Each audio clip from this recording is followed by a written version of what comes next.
Hey everybody, so video today is going to be about how to replace the cables in a SRAM. This is a Force 22. It's a double tap shifters there, so a couple ways you can do it. We're just going to start off and expose this by rolling up the hood. I can actually, if we want to just put new fresh inner cables, we can leave all the tape and the cables on here and run it through that way, but in this case we're going to do just a complete all new cables, new handlebar tape and everything. So that's the direction we're going to go today. So first step is just going to be to basically strip everything down. I'll just snip the cables there and everything, and then we'll I'm going to unwrap the bars and then we'll kind of go from there. So this is basically my main issue. I had I think this came from a mishap.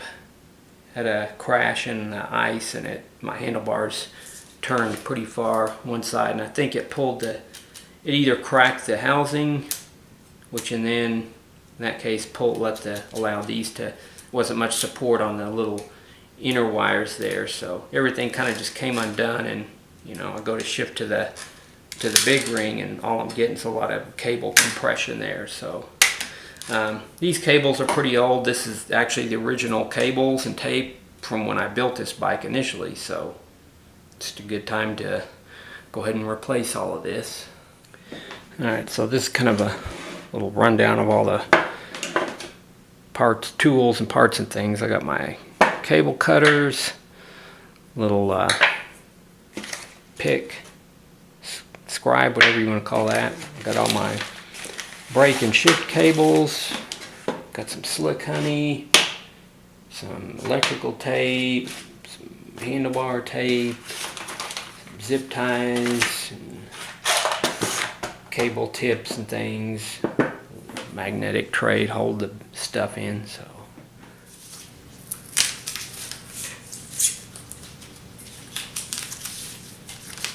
my little gel things that go beyond there, I'll just reuse those. Just unwrapping it, and then I've got some electrical tape here holding the cables down, so we'll go ahead and cut all that off, and then we'll cut these cables out and start with the new ones there.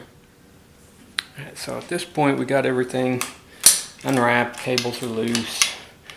One thing with the SRAM, this version, when you're putting the cables in, you've got two choices. You can either go in through that groove, kind of next to the brake cable and underneath that way, or you can go in this outer groove, like so. I tend to like this outer groove because it opens this space up a little bit more. Seems like with that, you've got this cable here, and just with your hand pushing up against that, you may feel it at some point. I don't know. It doesn't really matter. It's just personal preference. Anyway, I'm going to start off by, also another thing you want to do before you start disconnecting cables or anything, go ahead and shift it all the way down. Get all the make sure all the slack's out of the cable. So good there. Clip our cables there. So from this point, go ahead and pull that piece out. There's going to be a ferrule where it rests up against the frame, but there's not going to be one where it fits into the lever there. So see how well we can see this. If I just push down on it, at this point you'll see the cable head come out of, theoretically, actually that little hole.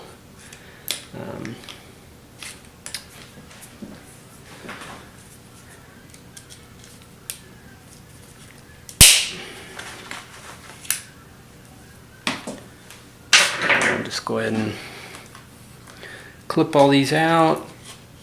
We can chunk all of this stuff now. Alright. There's our mangled up cable there.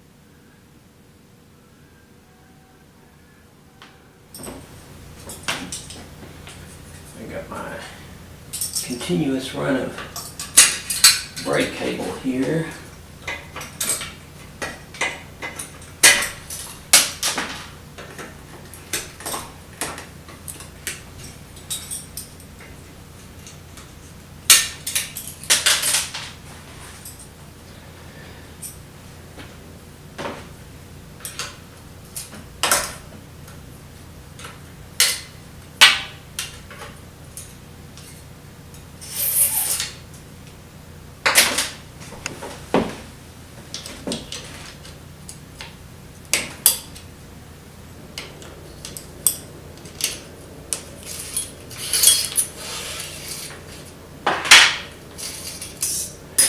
You want to thread down any adjusting barrels there as well. My mechanical disc brake here, which we're also I'm gonna replace the pads in that. That's gonna be another video altogether. But for this one, it's just gonna show the basic cable replacement, which would be the same for a mechanical disc, or you know, if you had the calipers or whatever, it's going to be the same process with these brake shift levers. Alright, so our brake cable, we've got, everything's unhooked, it's just kind of dangling. So basically we pull the cable out. You'll notice on SRAM brake cables, they do use a ferrule inside the brake housing there. So these are pretty nice brass ones, so you know, I've got a few extras, but I may just reuse these. But if you squeeze the lever and then just push forward on that, you could see where that just slides right on out there. And you know, another thing with these brake cables, I think I had gotten water in there or something over time, and every time it would be really cold, basically the cable would lock up. So yeah, plus I didn't really like the way it was routed. So you know, as far as replacing cables on a bike, typically I like to do it annually or so, thereabouts. Kind of really just depends on how much the bike gets ridden, you know, the conditions and everything else. So some instances, if it's not getting ridden a lot, the bike's stored in a nice environment, you can do it less. The bike is ridden quite a bit, maybe 200 or 300 miles a week in harsh conditions, you may want to consider replacing the cables every 6 months or so. You know, also bikes that get ridden on the trainer a lot, you're sweating on them a lot and things, you know, especially bars that are aluminum. It's a good idea to check that tape. You know, the cables are going to get corroded, so in that instance you're going to want to do it more often as well. Alright, so we're ready to start cutting some cables here, and a couple ways you can do it. You can either, if you felt like the cables were the correct length before, you can just match them up to your match them up to one of the old ones and cut it there, or you can just mock it up. You know, maybe you're building a bike from scratch or something. You know, in that case you'll want to just basically put your cables how they would typically be. You know, and give yourself plenty of room where the bars can turn about as far as they're going to go and nothing's going to hang up there. So this one, that looks like a pretty good distance there. So knowing that the two front cables are going to be the same, normally what I'll do is kind of a little shortcut, is just cut it the same length. So we got those, and then this was my to the cable stop on the frame to the rear derailleur, so I liked the length on that one, so I'll just cut it the same there as well.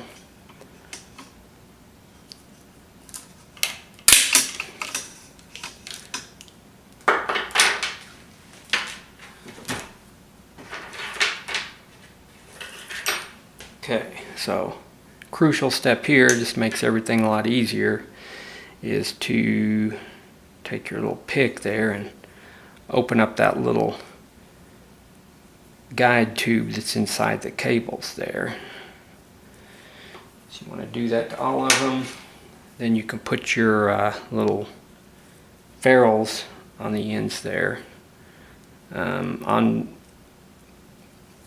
cables that are going to go internally, you may want to use, I did a video on this on internal cables, but there's some of these ferrules will have a little tail on the end of it there, and sometimes that's necessary on, you know, if that inner wire is passing through a cable stop, or you know, some type of a guide that goes internally into the frame.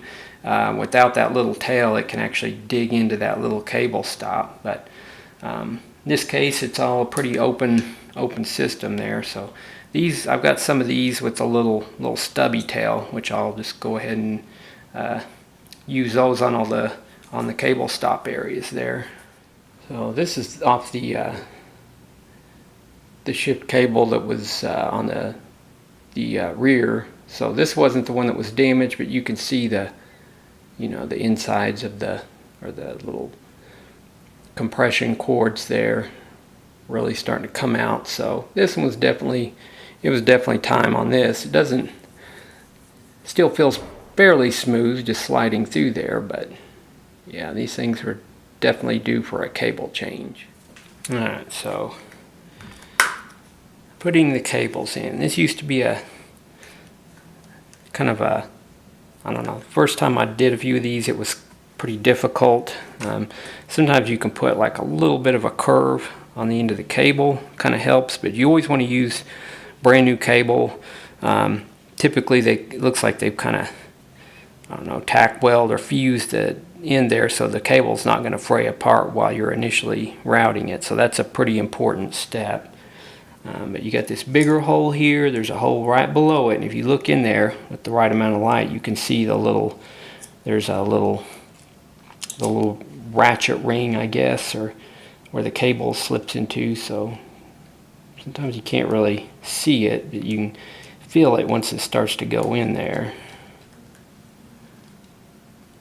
So got it started there, and from here just basically push it in, and you'll see it just come out through the top there.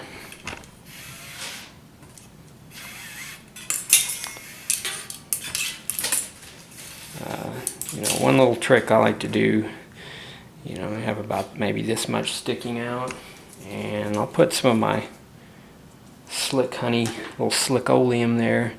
I like this as a cable lube, but that kind of helps there as it travels through this little track here and such. And then I'll put it basically on all the areas where just a nice film on there. You don't have to go crazy. Most of these cables a lot of them are actually pre-lubricated.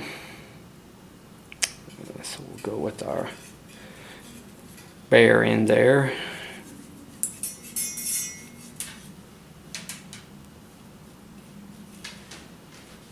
Usually put a little on this housing so it'll slide down into there, but basically just stick that down. You'll feel it actually stop there.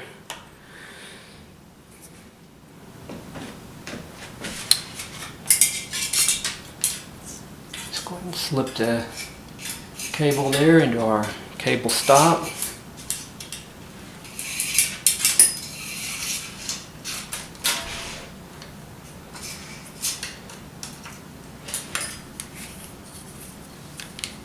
So it's going to basically set just like that. Try not to let your cables drag on the floor like I just did, or you have to wipe them off. So we're just going to run it through our cable guide here. Sometimes those can get pretty dirty, so good idea to hit that with some isopropyl alcohol or something like that. Clean it up, make sure you get it in the groove, and then there's a lot of times a little hoop there that you have to go through that kind of keeps it in place.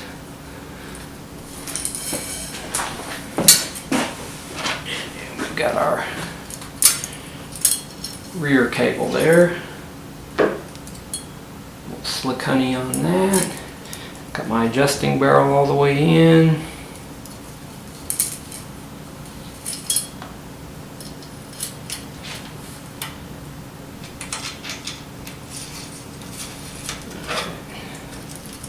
Now we're just ready to hook that up there. Okay, so we got our cable placed there. Make sure the usually I like to the adjusting barrel almost all the way down there. And so SRAM, you got this little piece here that's got a little groove in it. So you want to go up and then over the screw. I see a lot of mistakes of this coming up underneath here, things like that. So a lot of times I like to pull on this with some needle nose just to give it a little more secure pull. So I think we got everything engaged there.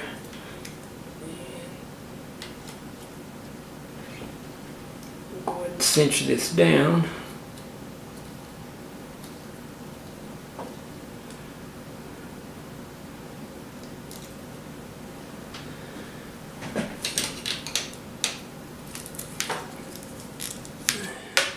So after cinching the anchor bolt there down, I like to basically hold the derailleur steel and then pull on the cable there. You can do it on the down tube just to make sure everything is seated.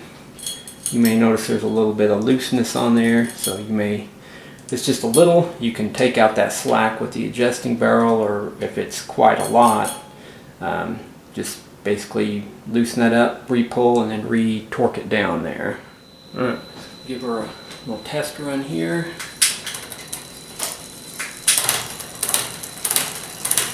It's hesitating a little. Give her a couple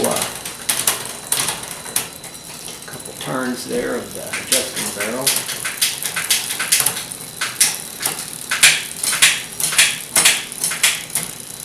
And it's good to go there. Definitely the effort of the shifter has probably been reduced by I don't know, at least half. So feels like a new bike now. All right, so we got everything hooked up, routed, and just going to go ahead and secure these cables down. Some electrical tape.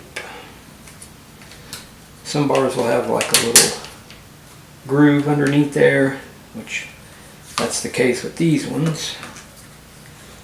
And usually I'll just go in a couple spots here, maybe near to the end of the point where we're going to tape. Some people like to tape this whole thing, but I don't know, these bars do have the little groove in there, so once the cables are in place, they're really not going to move around a lot. Just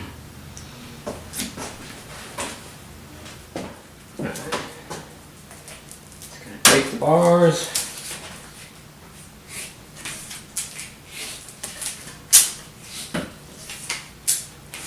And I usually like to do kind of the figure 8 method. Some people don't like it because they feel like it takes up too much room, but we'll do it in such a way here where it's a little trick I like to do is while there's still a little bit of a gap there, and switch it to the upward position. Let's see here. Put our little cushy pad there. Back down. And then this one actually goes over as far as if you were just going continuous, that's going to be in the place of that last one. And then your top one there, it's going to go up and overlap that first position there.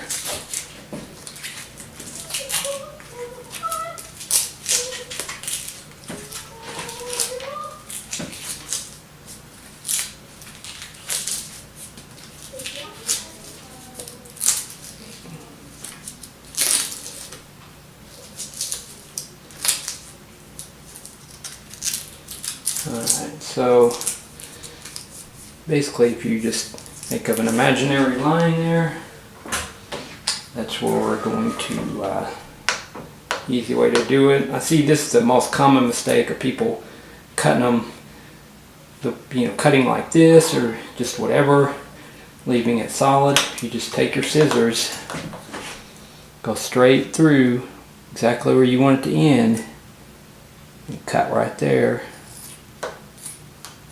That's your sweet spot there.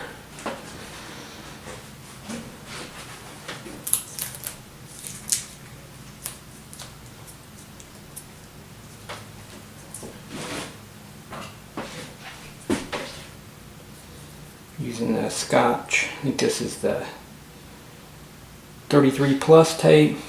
So it's a little more expensive, but I don't know, seems like it works pretty good for, usually I'll use the cheap stuff for taping doing this one, but this is all I've got on hand right now, but works really well for the finishing tape here. It's a little more stretchy and rubbery feeling than conventional cheap tape.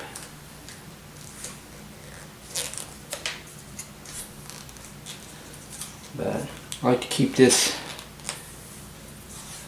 somewhat thin here. I don't like to have it more than really too much further than the width of the tape. And that's basically it. Flip our hood back there. Just check it, make sure you don't have any gaps showing or anything.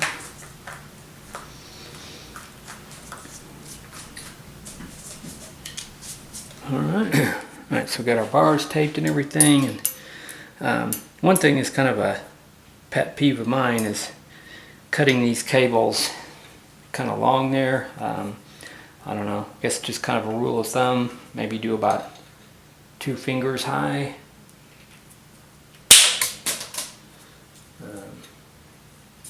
So you don't have these excessive amounts of cables sticking out.